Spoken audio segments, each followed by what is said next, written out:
إني قتلت منهم نفسا فأخاف أن يقتلون وأخي هارون وأفصح مني لسانا فأرسله معي رد أن يصدقني إني أخاف أن يكذبون قال سنشد عضدك بأخيك ونجعل لكما سلطانا فلا يصلون إليكما بآياتنا أنتما ومن اتبعكما الغالبون. اللہ رب العالمین موسیٰ علیہ السلام کا ذکر کرتے ہوئے اس بات کا ذکر کرتے ہیں کہ موسیٰ علیہ السلام کو نبی بنائے جاتے وقت اللہ تعالیٰ نے 2 معجزات عطا کیے اور کہا کہ یہ فرعون اور اس کے ماننے والوں کے لیے دلیل کے طور پر لے کے جائیے، یقیناً وہ فاسق قوم ہے۔ موسیٰ علیہ السلام کو اپنی پچھلی زندگی یاد آتی ہے اور موسیٰ علیہ السلام کہتے ہیں، اللہ نے فرمایا قال، موسیٰ نے کہا رب انی قتلت منہم نفسا، اے میرے رب میں نے ان میں سے ایک آدمی کو قتل کیا ہے، فأخاف ان یقتلون، تو مجھے خوف ہے کہ وہ لوگ مجھے قتل کر دیں، وأخی ہارون، اور میرا بھائی ہارون، وأفصح منی لسانا، مجھ سے زیادہ اچھی بات کرتا ہے، مجھ سے زیادہ واضح بات کرتا ہے، فأرسلہ معی رد ان یصدقنی، تو اسے میرے ساتھ بھیج دے، معاون بنا کر کے، سپورٹر بنا کر کے، جو میری تصدیق کرے گا، انی اخاف ان یکذبون، مجھے خوف ہے کہ وہ لوگ مجھے جھٹلا دیں گے۔ اللہ رب العالمین نے موسیٰ علیہ السلام کو جیسے ہی فرعون کے طرف جانے کے لیے کہا تو موسیٰ علیہ السلام نے اللہ رب العالمین کے سامنے سب سے پہلے اپنے غلطی کا اعتراف کیا۔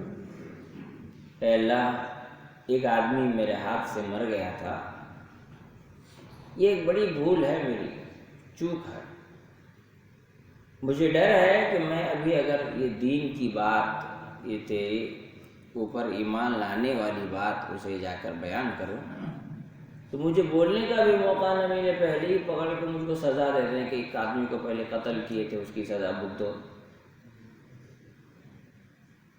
میرا ایک بھائی ہارون بھی ہے، افصح، واضح،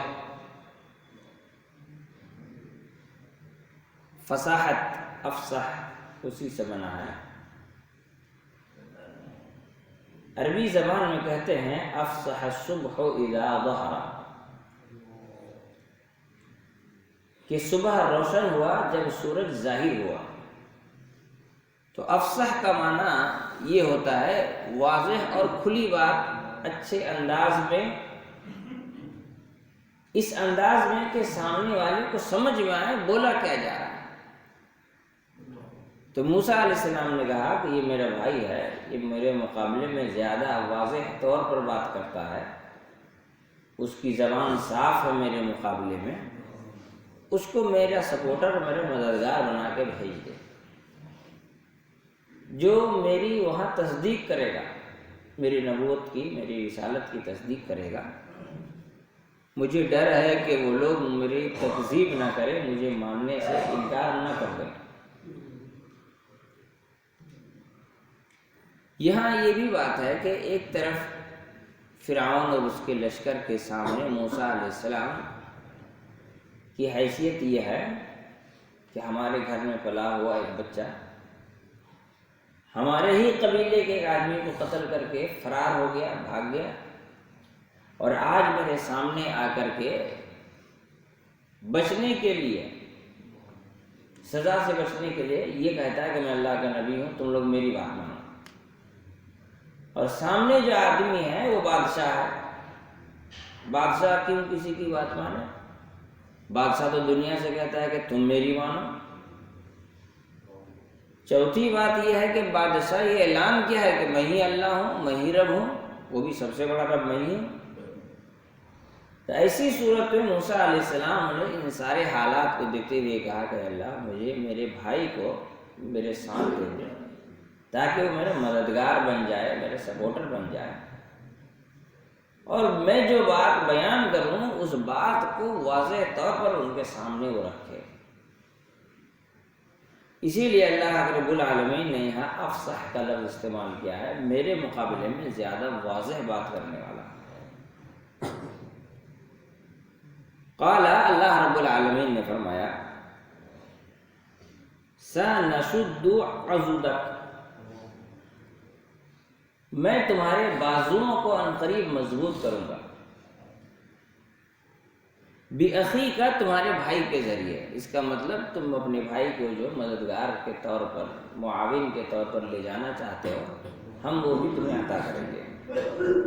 وَنَجْعَلُ لَكُمَا سُلْطَانًا، اور تمہیں ہمیں واضح روشن دلیلیں عطا کریں گے. فَلَا يَصِلُونَ إِلَيْكُمَا، ان واضح دلیلوں کی وجہ سے وہ تمہارے قریب بھی نہیں آ پائیں گے. قتل کرنا، پکڑنا، لڑائی جھگڑا، ہاتھا پائی کرنا تو دور کی بات ہے، وہ تمہارے قریب بھی نہیں آ پائیں گے. بِآیاتنا، ہمارے آیتوں کی وجہ سے. پھر آگے اللہ تعالیٰ نے فرمایا، انتما ومن اتبعکم الغالبون، اور ہماری آیتوں، ہماری دلیلوں کی وجہ سے تم ہی غالب رہو گے، تمہیں ہی جیت حاصل ہوگی. سامنے والے شکست خوردہ ہوں گے، وہ ہار جائیں گے. تو یہاں اللہ رب العالمین نے جہاں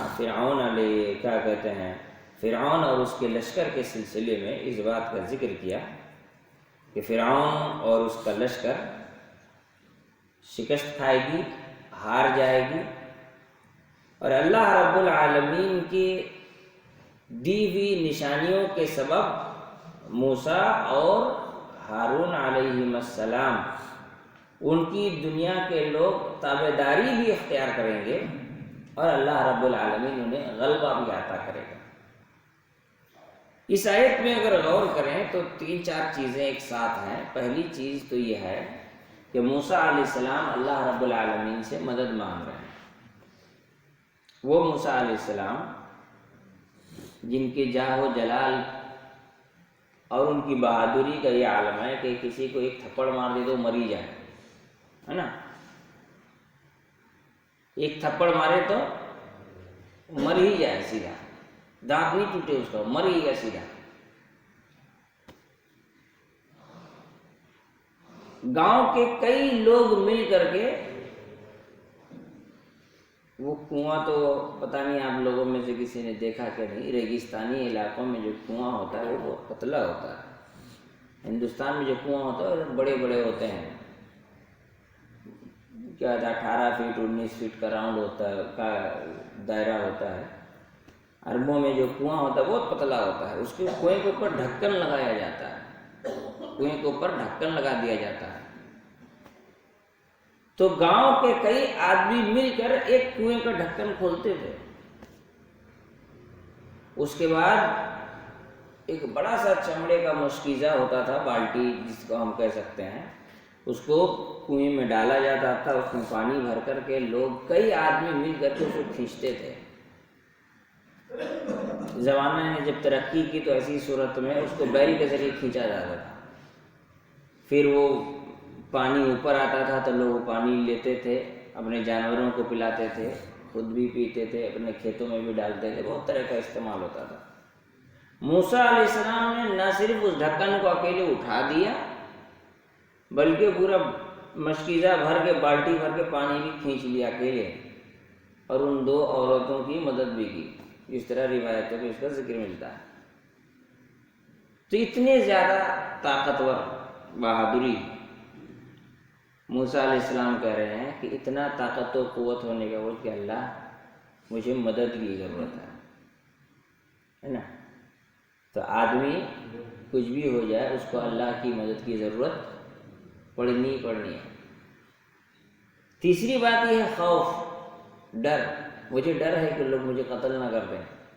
کیا بات کر، اللہ سے ڈرنا چاہیے. آپ دنیا والوں سے ڈر رہے ہیں ہے نا.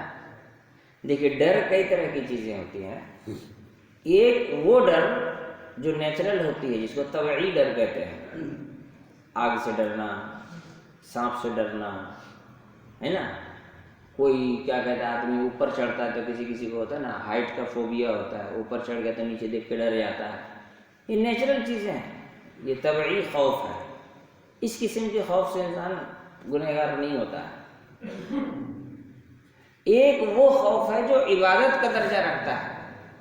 نفع نقصان پہنچانے کا کوئی مالک ہو، زندگی کا کوئی مالک ہو ہے نا. ارے بلی راستہ کاٹ دیا تو اب ڈر لگتا ہے جائیں گے تو کوئی نقصان نہ ہو جائے. ایک طرح کا یہ ڈر. کوئی آدمی ابھی بھی دیکھیے بہت ساری دکانوں میں کوئی صبح ایک دم سویرے کوئی آدمی دکان میں ادھار لینے آ جائے ہے نا، یا آدمی کو 10 روپے کا سامان لینا ہو 500 روپے لے کر کے آ جائے تو آدمی سامان بیچنے سے ڈرتا ہے یا اس کو ادھار دینے سے ڈرتا ہے. یہ تو بڑی نحوست والی بات ہے. صبح آ گیا، دن بھر چھٹا ہی دینا پڑے گا مجھ کو. یہ کیا کرنا ہوگا؟ دن بھر آج ادھار ہی دینا پڑے گا. نفع نقصان کا خوف ہونا یہ عبادت کا درجہ رکھتا ہے. اور اس قسم کا خوف جو ہے یہ شرک کا درجہ، یہ شرک کے درجے تک پہنچ جاتا ہے. تو ایک طبعی خوف، نیچرل خوف ہے. موسیٰ علیہ السلام کو وہ خوف، وہ ڈر ہے. تو اس کا مطلب یہ ہوا کہ ہر خوف شرک نہیں ہوتا. جو نیچرل اور جو طبعی خوف ہے وہ اللہ کے نبی کو، موسیٰ علیہ السلام کو بھی تھا، اللہ کے رسول صلی اللہ علیہ وسلم کو بھی تھا. جنگ بدر میں دعا کرتے ہوئے کہتے ہیں اللہ یہ چھوٹی سی جماعت آج اگر ہلاک ہو گئی تو قیامت تک اب کوئی تیری عبادت کرنے والا نہیں رہے گا، کیونکہ اللہ کے رسول آخری نبی ہیں. اگر آج سب سمیٹ دیے گئے، سب کے سب قتل کر دیے گئے، پھر کون دین کی بات کرے گا، کون عبادت کرے گا؟ ایک ڈر ہے، خوف ہے. تو اس طرح کی چیزیں جو ہیں انسان کو سمجھنا چاہیے. میں نے یہ بات کیوں کہی؟ آپ کو یاد ہوگا وہ ویڈیو آپ لوگوں نے دیکھا ہوگا، ہگلی ندی میں جو لوگ برج سے چھلانگ مارے تھے تو وہاں ایک ڈر رہا ایک لڑکا، دوسرا بولتا ہے ارے اللہ سے ڈرو، یہ سب چیز سے کیا ڈرنا، بول کے چھلانگ مار کے مر گیا ہے نا. تو نیچرل وہ دیکھو عجیب ہی لیول کا آدمی ہے، کہتا ہے اللہ سے ڈر اور نیچے کودتے ہوئے کیا بولتا ہے؟ یا خواجہ ہے نا. خیر وہ تو بددین لوگ ہیں، دیندار لوگوں کے یہاں اس طرح کی چیزیں پائی جاتی ہیں. بعض چیزوں میں وہ بات کرتا ہے کہ جی یہاں پہ اللہ کا خوف، بالکل اللہ کا خوف ہونا چاہیے، لیکن ایک نیچرل چیزیں ہیں، یہ کچھ طبعی خوف بھی ہوتی ہیں جس کی وجہ سے انسان مشرک اور کافر نہیں ہوتا ہے. چوتھی چیز یہاں پر، تیسری چیز اللہ رب العالمین نے یہ بیان کیا کہ اللہ تعالیٰ نے فرمایا کہ وَنَجْعَلْ لَكُمْ سُلْطَانًا، ہم تمہیں ایسے واضح دلیلوں اور کے روشنی میں بھیجیں گے کہ ان دلیلوں کا رعب، ان دلیلوں کی ہیبت طاری ہو جائے گی کافروں کے سامنے. جیسے ہم آگے بیان کریں گے. جیسے ہی موسیٰ علیہ السلام نے اپنی لاٹھی زمین پر پھینکی، موسیٰ علیہ السلام کی لاٹھی نے باقی سب جادوگروں کے جادو کو اللہ رب العالمین کے قدرت سے، ایک معجزے نے جادو کو جب توڑ دیا تو سارے کے سارے کفار گھبرا گئے، سارے کے سارے ہیبت طاری ہو گئی. ایک معجزہ کو دیکھ کر لوگوں کے اندر ایک خوف، ایک ڈر پیدا ہو گیا. تو اللہ رب العالمین نے فرمایا کہ ہم ایسی دلیل دے کر کے بھیجیں گے، ایسا سلطان دے کر کے بھیجیں گے کہ جس کی ہیبت اور خوف یہ ہوگی کہ وہ تمہیں ہاتھ تک نہیں لگائیں گے، تمہارے قریب تک نہیں آئیں گے. کیا ہے؟ فَلَا يَصِلُونَ إِلَيْكُمْ، تمہارے قریب تک نہیں آئیں گے. مطلب یہ ہوا کہ دشمنوں سے حفاظت کرنے والی ذات اللہ رب العالمین کی ذات ہے، ہتھیار سے نہیں. اللہ تعالیٰ چاہے تو دشمن کے دل میں ایسے ہی خوف پیدا کر دے، بس وہ ہیبت طاری ہو جائے گی اور بھاگ جائے گا. اور آخر میں اللہ رب العالمین نے فرمایا کہ ہماری دلیلوں کی روشنی میں، ہماری دلیلوں کی وجہ سے ان دلیلوں کی برکتوں کی وجہ سے غلبہ تمہیں کو حاصل ہوگی، کوئی دوسرا غالب نہیں آ سکتا۔ یہ اللہ رب العالمین نے موسیٰ علیہ السلام سے کہا۔ اللہ تعالی ہم تمام لوگوں کو سمجھ کی توفیق عطا فرمائے۔